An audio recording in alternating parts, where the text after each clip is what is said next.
dumating na sa Trillanes, nagdidipa na yan at nagsisigaw na. Eh, sino ba nag-walkout? Itutuloy ko talaga eh. Sila nag-walkout eh. Eh, ano ba ang ibig sabihin nung sinasabi nila na nando? Eh, i-confront natin ang testigo. Dahil pagkakataon na. Very serious. Kidnapping with ransom na pinatay. Pinatay yung tao, hindi pa nakikita yung tao hanggang ngayon. At ang kasama na tinuturo ng NBI, hindi ito mga pulis, iba ang kasama niya. Pero siya, ang tinuturo niya, na binikti niya, at pagkasipay laban sa kanya, na hindi niya na makonfront siguro, natakot na siya, yung si Art Lascanos, sinabi niya, hindi ho ako kasama niyan. Ilang pulis ang nagsabi, sir, hindi pa ho kami pulis. Yung ibinibintang nila sa amin nangyari, hindi kami pulis. Marami ng kasinungalingan. Sobrang ang pasensya namin.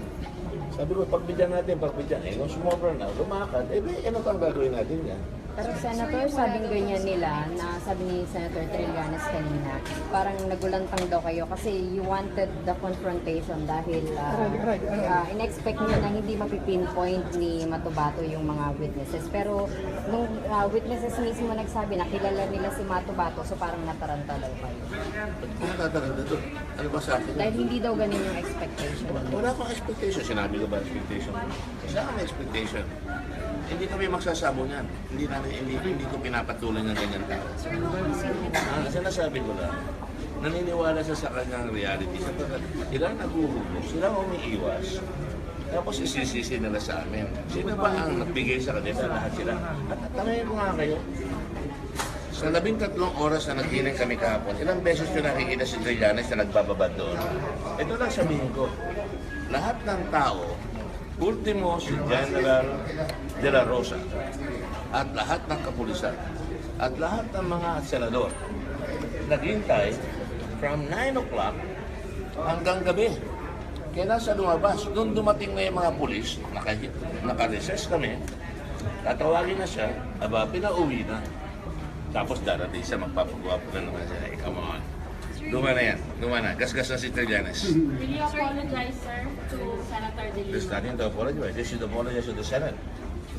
She is in danger of being censored by the Senate now. You should have seen Senator Lacson. I never saw him so mad. Namumula. Galit na galit. Sir, bakit At ang gusto niya, tigil na. Sinabi ko bang itigil? Takot ako. Itinigil ko. Sila nga nagsasabi sa akin, suspend na natin. At patuloy natin, dahil kawawa naman nakakaya doon sa mga pulis eh. At sinabi ko, tatanungin kay mga pulis kung okay sila doon sa dapat gawin eh. Hindi naman ito para kay Matubato eh. Sila ang nagdala kay Matubato, nasunog sila kay Matubato. Yun ang problema nila. Papaniwalaan mo, sasabihin niya, ang pinatay niya, 50 at hanggang 1,000, tapos nagsisisi na raw siya. Tapos yung pala, ikinukubli niya na yung kanyang pinatay na si Macdom, kidnapping for ransom pala. Paghahanap buhay niya, tapos pinapalabas niya na siya ay pumatay ng isang terrorist. Malaking, seryoso yan. Sir, Niloloko mo ang Senado, niloloko mo ang tao. sir, nasa transcript daw yun. Oo. So, wala akong concealment, sir? Hindi, ang material concealment, hindi yun sa trans. Ang material concealment, alam ni Senador De Lima na meron siya, di ba sabi niya, I'm sorry. Ilang beses sinabi, I'm sorry. I had it pala in my notes. Kaya sabi ko, ano sabi ko? Andun kayo eh, kung nakikinig kayo. It's alright. Sabi ko, it's just an oversight on her part. Pagbigyan natin. Si Senator Lacson, tigilin na natin. Niloloko tayo. Yun ang concealment. Hindi bali yung testigo ang mag-conceal, mako-contempt namin, pero pagkasama namin ang nagtatago. Sabi ko, kunin niyo yan, i-mark niyo yan, exhibit niyo yan, pagkat ngayon may ebidensya tayo na tunay na mayroong kidnap for ransom. Lahat sinasabi ni Matubato, kidnapper ako, pumatay ko ng tao, kidnap for ransom. Hindi naman talaga nagbabad doon sa issue na sinabi niya na siya ay may kasong kidnap for ransom. Hindi nababad doon eh. Ang nababad doon sa issue na terrorism pinatay nila, na binikti nila. Pero Senator, sabi ni Senator Trillanes, Mismo ni Matubato sa transcript. kayo daw mismo yung nagtanong. Hindi. Ang hinahabol ko yung okay, ilagay mo na, sabihin mo sa akin yan mahina ulo ko, sabihin mo na. Hindi ko naintindihan eh. Pagkat ang hinahabol ko, yung terrorist angle eh. Pag pumatay ka ng tao, yung terrorist ang hahabulin mo. Ano pakiram ko kung may kidnap for ransom siya? Pero hindi nga sinabi na yung kidnap for ransom pala ay doon kay Macdom. Hindi niya sinasabi na mayroon palang kaso talaga. Kaya siya nagtatago. Eh ano sasabihin na? Tinago nila. Sino bang tumakbo? Kung naman natin patulan yan lahat ng paputok nila. Sino bang tumakbo? Si De Lima. Sino bang umalis? Lahat kami naandun. Sino ang tumakbo? Sila. Pinauwi nila. Pinaalis nila. Alas 8 ng gabi, papasok na yung mga testigo. Yung mga pulis, umalis sila. Eh, ba't naman mapapatulan yan? Pero sir, sabi ni Senator De Lima, wala na daw siyang choice kagabi dahil masyado na siyang... Ngayon, nagkaroon siya talagang nagme-meltdown. Kakampi niya ba ako nung una yan? Sabi ko, yes, oversight lang yan. Dahil pagbigyan niyo yung oversight lang. Narinig niyo ba yun o hindi? Narinig niyo pala eh. Ba't pinapatulan niyo? Sir, clarify lang po. So kahit na sinabi na ni Matubato mismo sa inyo at sa transcript na public record. Mike. Ano public record? Ano public record? Meron bang public record meron bang public record? Meron bang public record yung tinatawag nating NBI? Meron ba? Kagabi lang lumabas yun eh. Kagabi lang eh. Lahat na sinasabi ni Matubato, we were taking like with a grain of salt. Natural. Ito ay taong igdadala ng M14. Nagsasabi 1,000. Eh, iba, nayayabangan nga ako. Senator, just to clarify. Mayayabangan na ako, sasabihin 1,000. Yun ang dadalhin. Sino ba nagdala kay Matubato? Ako ba? Sino ba nag-imbita doon sa mga pulis? Ako ba?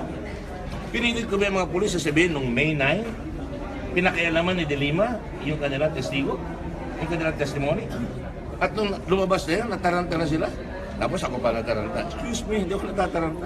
Senator, to clarify lang, ano yung kinoconceal po? Ano po yung ina-allege po ninyo na Ulit-ulit naman kinonceal? kayo. Ano ba gusto mo sabihin ko? Kinonsil talaga? Walang kinonsil? Kinonsil nga, inamin niya eh. Di ba inamin niya? Ano po yung I'm sorry. kinonsil po? Ano Alam po ko pala yung information na yun ay naandun, na hawak niya, may kaso talaga, at dapat inilabas. Dapat i-confront natin yung witness. Ikaw ba ito? Ikaw ba ito? Like, we're trying to get my good. Such a lucky day. So ano po, sinabi rin po ni Senator Trillanes na umaga pa naman daw po, sinabi na po niya, or sinuggest na po niya na magharap-harap na po. He is not the chairman. I am the chairman. Isang araw, 2 araw na andun si Matubato. Pagbibigyan naman natin yun. Eh kung sakmalin siya ng mga tao niya at pinagbibintangan niya, gusto ba niya yan? Siyempre, pakinggan muna natin yung mga kaside ng kabila. O tapos na, alam na namin ang side ng iba. Lahat sila sinabi, kilala namin si Matubato. Sabi niya siya, nasa Samad Island yan, nagdadala ng M14. Ay, nagbibigay ng pera yan, binigyan ko pa ng relo yan. Kilala nila eh, wala naman tumangin dyan eh. Ano ba gusto natin palabasin dito? Ano bang hinahabol natin? Yung kuto o yung talagang masama? Sir, Ano what ba time dapat po? kong habulin? Sige nga, kayo magsabi. Ano ba gustong habulin ni De Lima? Si De Lima, siya ang in charge ng preso. Si De Lima, alam natin, lahat ng preso kabalyero. Hindi ko pa dinadalas yan, hindi ko pa pinupuntahan. Pupuntahan ko yan ngayon sa Blue Ribbon. Magpapaliwanag siya ngayon, bakit ng panahon niya, 6 na taon, hindi niya napigilan, mayroong mga jacuzzi, may mga pera, at nung bandang huli na lalabas, ngayon kasama pa siya ngayon. Hindi ko pinatulan na sinasabi, may sex video. Hindi ko siya pinipersonal. Yan mismo. Marami nakakita media dyan. Niyakap ko siya, sabi ko, relax ka na, huwag masyadong init. Sagutin mo, very cogently, huwag ka magpapanik. Ganyan talaga, dumaan ako sa ganyan. Sabi, ito sukli sa akin. Sinabi ko pa, up to the last minute last night. Sabi ko, no, Senator Lacson, sabi ko, kung lang yan, oversight lang, nakalimutan niya lang yan. Hindi importante sa akin eh. Saan ba ako nagalit kagabi? Nung binigyan ako ng note, nawala na, pinauwi ni Trillanes. Kuno. Pinalabas si Trillanes, nung lalabas na, yung NBI na report, lumabas na sila. At alam nila, basag na yung paksiw nila. So ano magiging sunod na ako? Didiretso pa yung release sa Hindi na importante si Matubato. Huhulihin na yan ng kidnapping for ransom. Huhulihin na yan. Hindi dapat pinapatulan yung mga ganyan. Ano, binabaso sa Senado? Did I say that? Did I say that? I didn't say that. I said, tutuloy ko, dahil ang hinahabol ko, yung dapat gawin. Ano ba, ilang ulit ko sinabi yan? In aid of legislation. Eh, huwag niyong paliwalaan yung gusto niyong ipilit for a headline. I'm sorry, ha? Kaya ayoko magpa-interview. Kayo namimilit dito, hindi naman ako nagpapa-interview. Sinabi ko kahapon, we are here, umalis si De Lima, he's having a press conference. I will not do that. Pagharang ko dyan, hinarang na ako dyan. Sige na siya, sandali na to, sandali. Ngayon na naman, hinarang niyo ako. Ayoko eh, kasi ang gusto niya magsabong kami. Sorry, I am already 71 years old. I have no ambitions except to serve my country. I have done that all my life. And I'm sorry, I'm not after the headline. Maybe Trillanes is, go ahead, have his headline. Be fooled by him. Be fooled by the Lima. I mean, there's a long line. There's a long history of trickery, chicanery, and fraud perpetrated upon the Filipino people. Imagine, preso, nakakapasok lahat ng klaseng katarantaduhan na ando. May banda, may combo, lahat ng chismis umaabot. Pinatulan ko ba yan? Did you ever hear me say, patulan natin yan? Wala! Nagalit lang ako talaga hanggang sa huli. Nung nakita ko, ay, nabisto na. Sige, hindi, patulan, sige, hindi natin. Sige na, okay lang yan. Tuloy na natin. Eh, nung lumabas, ayaw nang ipakita si Matubato, dahil bistado na, doon talaga nabasa ang pasyo. Senator, clarify lang. So tuloy pa rin po yung extrajudicial killings pero wala na po si Matubato Oo, and Davao Death Squad. hindi na siya kapanipaniwala eh. At saka yung Davao Death Squad, sinabi ko na sa kanila yan eh. Pagdating niya, sasabihin lang ng Davao Death Squad, hindi namin ginawa. So hindi na po siya itong Di ba? Di ba yun na sa nangyari? Sinabi ko yan eh. Pagdating ng Davao Death Squad, ay hindi kami ha? Hindi namin alam yan. O sige, anong sabi ko kagabi? You have to present corroborating evidence that these people are involved in killing and murder. Wala naman silang pinadala eh. My case is not the Davao Death Squad. My case is to find out whether injustice are being perpetrated, and if there is no evidence, my case is to make sure, una, ang pulis dapat magpaliwanag ng mga extrajudicial killing na sinasabi. By the way, it's not extrajudicial killing. It is simple murder. Alright? Dapat, papakita ko sa inyo. Alam niyo, nagpupuyat kami rito. Papakita ko sa inyo, bawat kada probinsya, alam namin ang pinatay. We took the numbers. Di ba dapat tataringan nyo ang pulis? Kung anong ginagawa mo dyan sa provincial director na yan? Namatay dyan, halimbawa sa Cebu, 82. Hindi ba dapat hulihin ninyo yan? Hindi ba dapat hulihin ninyo? Sabihin nyo, tigilan nyo, yung namamatay dyan, na 82, paliwanag mo, ikaw ang police chief dyan, ba't wala ka nagagawa? Yun ang pakay natin. Di ba? O dito, sa Caloocan, 62 ang namatay. O, paliwanag nyo bakit 62? Walang solusyon. Eh, pinagpipilitan nyo sa akin si Trillanes is inconsequential. I know his record in the Senate. And I don't want to be personal. He wants to be personal. I'm not going to be personal. I've got bigger fish to fry. Sir, magkakokos pa rin ba kayo ngayon? Oo, pag-usap namin. Hindi lang naman yan eh. Pag-usapan namin eh. Yun na. Pag-usap na kami ni... Kung masunod yung mga kasama ko, cancel na yung hearing altogether eh. Tigil na. Sabi ko, hindi pwede.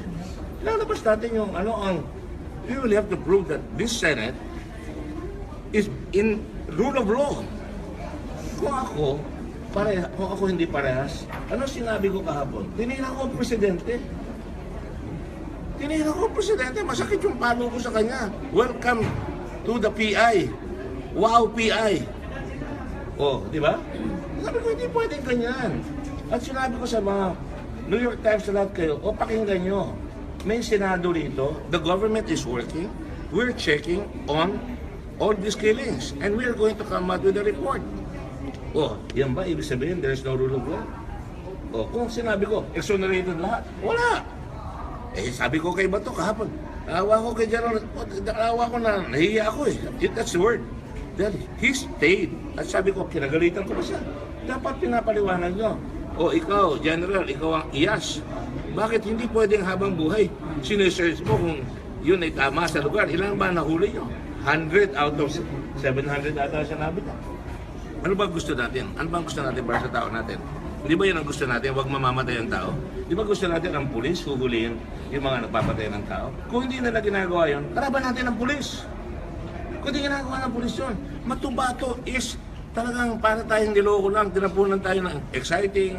Lahat yan, nandun ako mamatay, nagpapatay ako ng tao. Mas maniniwalaan natin, I took it with a grain of salt. I'm a litigator. I'm a lawyer. I am not stupid. Maybe they think the rest of the people are stupid.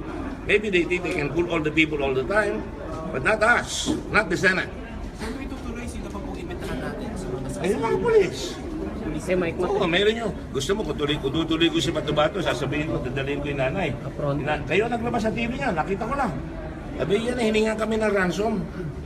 Yung pumatay kay Macdon, hiningan kami ng ransom. Oh, Trabaho na ng pulis yun, hindi ko na trabaho yun.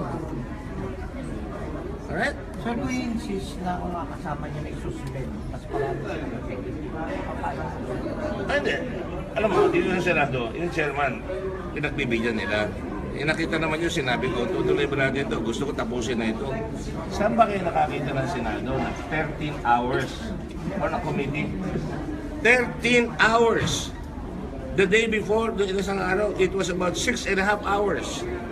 Seryoso kami dito, hindi kami naglulukuhan. Yung ba i-reward nyo sa akin na pag-aawahin nyo kami, sasabihin namin, oh, papatulan ko si Trillanes. Hindi ko papatulan si Trillanes. He's not out there to prove the truth.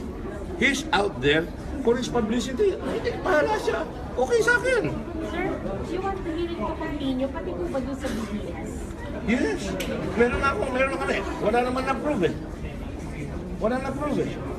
You all heard them. Sabi nyo, ilang pulis sabi, Sir, hindi pa naman ako pulis. Paano naman ako makakapatay ng tao dyan?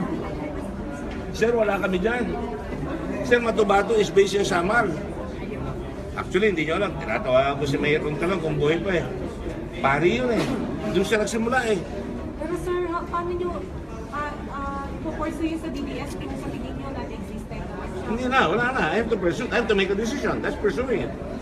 Ang sasabihin ko, there's no proof. And therefore, if there is proof, I will follow through. Ang hirap sa kanila, they conclude. Hindi pa niya napapansin pag nag-cross-examine sila. Concluded na eh. Patingnan nyo. Ayan, napatunayan ko na. Natatawa ako, gusto mag-abogado nitong na-train natin na sundalo kanin eh. Pero mo, I'm sorry, I take that back. Minsan eh, pati ako nasasama tuloy dyan sa ganyan eh. Alam ninyo, pag gusto mo mag-abogado, you don't say, oh, ito ang pinoprove ko, maniwala ka na. Yan ang mangyayari. Hindi. He did not prove anything. He believes what he wants to believe. He lives in his own reality. He cannot do that. Ha? Kilala mo naman Estong si Trillanes, di ba? Idol mo yan. Ano ba? Ala, yan na naman ako nagpagtrabaho doon.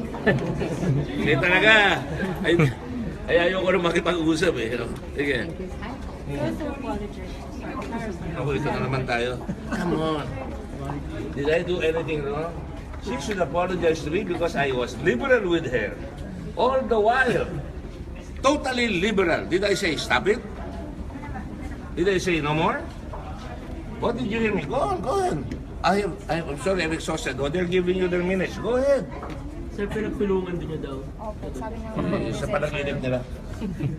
Secretary of Justice, pagtutulungan. Natataka nga ako, paano nga nangyari yan eh. So walang sorry po. Walang sorry po. Hindi ako sorry ang walang kasalanan. Sila dapat ang mag-sorry sa Senado. Mag-sorry sila for... For what, sir? Unparliamentary conduct. Unparliamentary conduct. Yes, unbecoming a senator. We are truthful to one another. If we cannot be truthful to your own colleagues, if we try to mislay the investigation, you should be liable. You should be sorry. Sir, yung parliamentary, Oo, alam ko na yung bitag mo. Yes. Nakagating ko yan. Yes.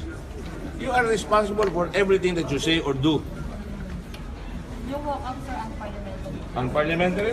Therefore, anong decision pwede sa Tanungin nyo ng Senate President.